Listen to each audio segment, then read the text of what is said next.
loud because I don't know who's wearing headphones. I don't want to ruin your eardrums.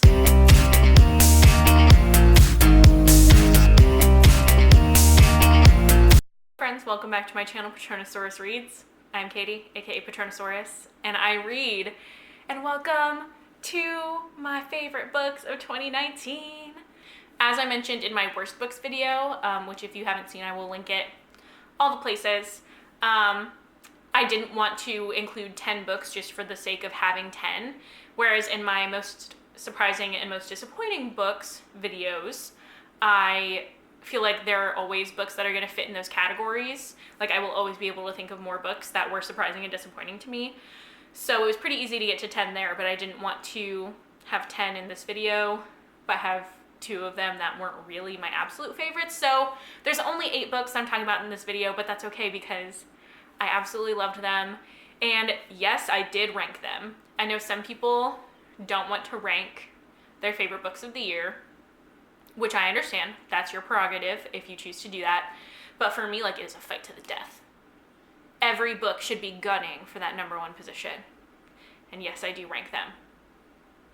So without further ado, let's talk about my #8 favorite book, which was Scythe by Neal Shusterman, the first book in the Arc of the Scythe trilogy. So if you have been living under a rock and haven't heard what this book series is about at all, it is about a futuristic utopian society in which humans have conquered basically all forms of death. But in order to still keep population control and make sure that humans are not using too much of the Earth's resources, there is a group of people called Scythes. And their job is to essentially cull the population and choose who dies permanently, which is not something that happens a lot to people in this world. And it follows 2 characters, Roan and Citra, who are apprentice Scythes. It follows them being chosen for their apprenticeships and why they were chosen, and then it follows them on their journey. And I thought this book would be pretty straightforward, and it really didn't pull its punches when it came to things that were going to surprise me.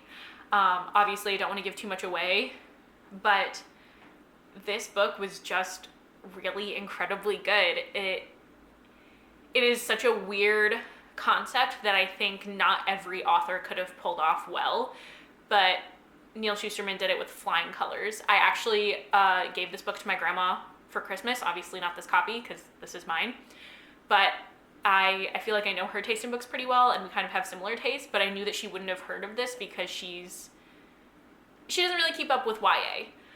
But I thought that she would really like it for its little bit of weirdness. She, instead of calling me, she wrote me a note, like a letter, and she sent it in the mail saying, "Thank you for the book," and the many hours of enjoyment it gave me. So, Rose, you're welcome. She's probably going to finish the trilogy before I do because I have not started Thunderhead yet. And because I have Scythe and Thunderhead in paperback, I'm going to wait until the last book comes out in paperback, which is maybe silly for me to do, but I still love the series, and I know that I'm going to want to marathon the next 2 books. So I'm just going to like be patient and wait until I can actually do that. But this was one of my favorites of the year. My #7 favorite book of the year was They Both Die at the End by Adam Silvera, which, again, if you have been living under a booktube rock and don't know what this is, it is set in a slightly distant future. Like, everything is mostly the same, except there is technology that allows people to know the day that you're going to die. So you get a phone call around midnight the day that you're going to die, telling you that this is your last day on Earth. You don't know when in the next 24 hours you will die, but you know that it will be sometime that day. So this follows 2 boys named Mateo and Rufus, who both get a call from Deathcast telling them that it's their last day, and they end up joining this Last Friends app, and they become friends with each other and spend their last day together. And this book is incredibly beautiful. I've talked before about how insta-love is not a bad trope if it's done right, and I think that this book does it right because it completely makes sense to me that a couple of 16-year-olds who have never truly been in love would spend their last day fighting to feel that strong of a connection with whoever they can. And they chose each other, and it's really beautiful. And the title is accurate, so just prepare yourself. Even thinking about this book and talking about it right now, I'm getting kind of choked up, which I think really shows how effective it was, because this is one of the first books that I read in 2019. I read it last January, so it has been a full year, and it still hits me right in the gut, and I'm so glad that I read it this year. My number 6 favorite book of the year was The Hating Game by Sally Thorne, which I read 3 times in 2019. We all know I love hate to love, enemies to lovers, etc. And this is like the pinnacle of that, because it shows such a good way of going from hating to loving. It follows Lucy and Josh, who both work at this publishing house, and then a new position for chief operating officer opens up, and both of them are gunning for that job. And it follows them going through the application process, getting to know each other better, realizing that maybe they don't hate each other as much as they thought they did. Like, every hate to love should be like The Hating Game. And I will probably be reading this book many, many, many, many more times in the future. And my number 5 favorite book of the year was Gemina by Amy Kaufman and Jay Kristoff, the second book in the Illuminae Files series. So this book is told in like a lot of these mixed media formats, like text messages, video transcriptions, all that kind of stuff.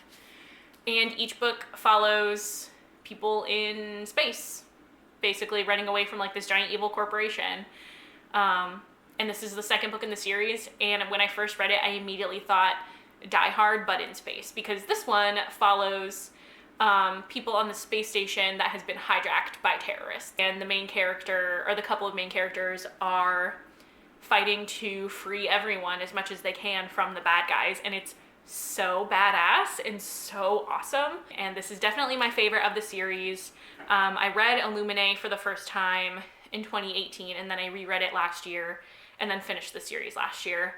And I really think Gemina is the standout star of the series. It's so fun and funny and just great. And my number 4 favorite book of the year was Sadie by Courtney Summers, which is not really very similar to most of the books on this list. And Sadie is kind of out there on its own as a hard-hitting contemporary, which I don't read a lot because I have too many emotions and like I can't handle it. But it is told in this really interesting format of alternating chapters following Sadie, a girl whose younger sister was murdered and the killer was never caught.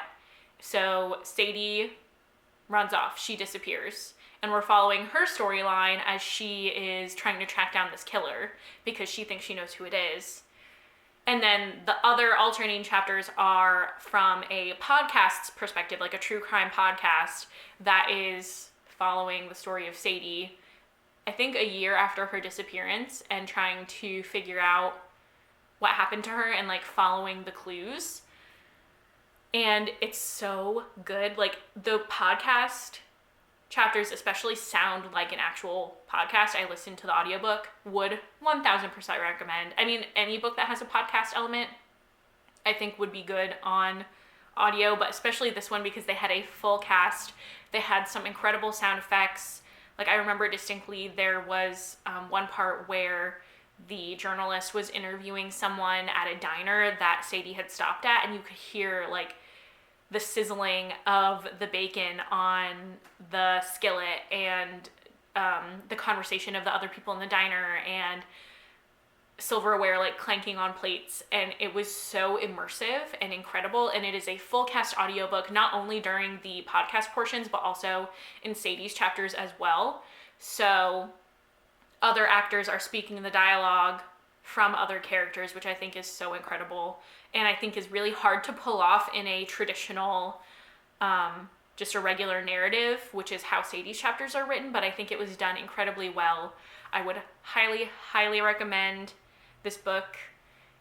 If you're interested, please know that there are lots of trigger warnings for sexual assault, pedophilia, murder, of course, violence, and not a lot of that is on the page. Like, the sexual assault and pedophilia is like not actually like doesn't actually happen on the page, but you are told that it happened in the past. So just so you know, if that's not something you are interested in reading about, then don't read this book. But if that sounds at all interesting to you, I would highly, highly, highly, highly, highly recommend it. Again, this is one of the first books that I read in 2019, and almost a year later, I still think about it all the time. I almost bought a copy of it yesterday, and then I remembered that I have no money, so I decided not to. But I hope to own a physical copy soon, because books that I love this much, I really want to own. Okay, we're moving into my top 3. Who's excited? I know I am. My number 3 favorite book of the year was The Wicked King by Holly Black. So if you watched my most surprising video, you know that I was shocked that I enjoyed The Cruel Prince. Even though it ended up being like, this whole series is a new favorite series of mine. And I think The Wicked King stands out as the best book in the series. I love The Cruel Prince. I love The Queen of Nothing, but I really think that The Wicked King does something very, very, very special. It's like the opposite of second book syndrome, which I guess Gemina was as well. This book just ramps everything up to 11. It has the most Carden in it, which is probably why I love this book so much. My big criticism of The Queen of Nothing is that there wasn't enough Carden, but I also think I would say that about basically any book that had Carden in it. I would be like, why isn't he on every single page? What are you doing? Can we have more Carden, please? But I think this book was just so well done and so fantastic, following Jude and the politics of the fairy courts, which, if you don't know anything about the Folk of the Air series, it's about politics of fairy courts. And a human girl named Jude, who is the main character, and she wants to be a power player, and she'll do whatever it takes to get there. And it's just so good.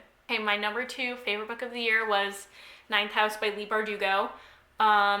If you're unaware, this book came out in October. I have already read it twice, because apparently I'm a crazy person. And this follows the secret societies at Yale University, which, when I first read this book, fun fact, I didn't know that those were real. And then I was listening to the audiobook, and at the end of the audiobook, Lauren Fortgang, the narrator, does an interview with Leigh Bardugo, and she asked her, or Lauren asked Leigh, so which of the secret societies would you be in? And Leigh was like, oh, I wasn't one. And I was like, wait, hang on. These are real? So Leigh Bardugo went to Yale and apparently was in a secret society. She was in Wolf's Head, if you didn't know. And there are 8 secret societies. And then in this universe, there's also a 9th one called Lethe House. And this story follows the main character, Alex, who is brought into Yale to be a member of Lethe and help keep the balance between all of these secret societies and making sure that they are not abusing their power. It's so good. It is a murder mystery, essentially. Like, I really think that's the main genre of this specific book. And I can't speak for the whole series because I don't know what's going to happen in future books, but I think that book 2 is probably going to be a quest narrative, and it's going to have a very different vibe.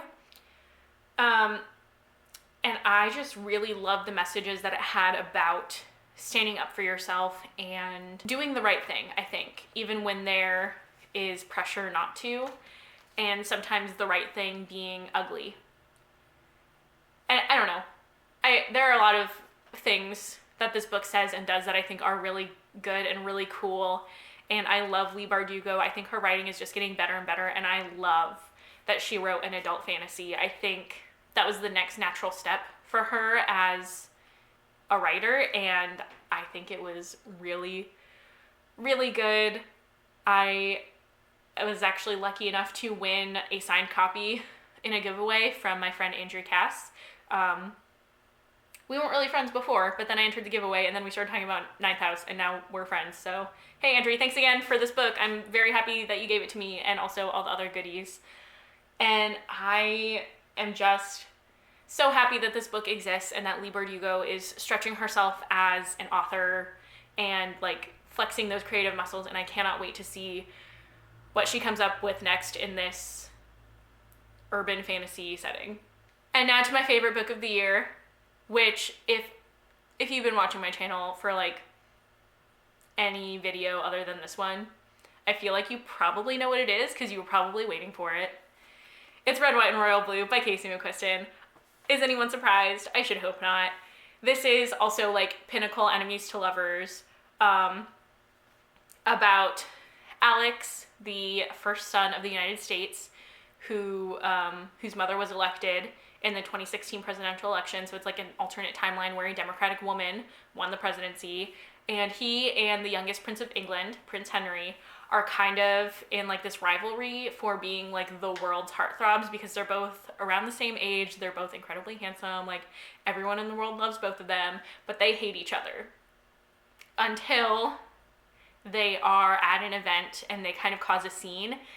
And so in order to protect everyone's reputations and make sure that there's no like international implications, they have to pretend to be best friends. And so they're hanging out with each other a lot more and they are learning a lot about each other.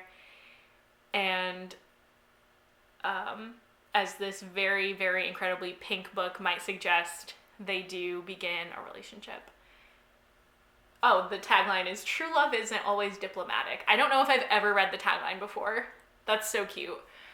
I absolutely love this book. I think I can't speak for like everyone in the world, but I know it's what I needed to feel a little bit more calm and more hopeful about America's current political situation, because I'm not a fan right now. This is another book that I have read 3 times already. Read it 3 times in 2019, and I would not be surprised if y'all see it in 3 more wrap-ups this year, if not more than that, because I truly, truly love this book. I love everything that it stands for. I love how committed Casey McQuiston is to diversity, not just in sexuality, because this is obviously a love story between 2 men. But Alex is biracial. He's Mexican American, and that is something that is so important to the story and so integrated into his life and his family. And I really love that. I love this whole book. And I will never, ever in my whole life stop screaming about this book. And it was absolutely, unequivocally my favorite book of the year. All right, friends, that's it. That is my favorite books of 2019. Thank you for sticking with me throughout all these videos. I know they went up a little late. Sorry, my laptop was broken, and so wasn't able to really do the whole booktube thing for a couple weeks. And I hope you stick with me into 2020. So let me know what you think about any of these books. Follow all my social media. Links will be down below. Leave a comment, like, and subscribe. That's what YouTubers say. I'll see you guys next time.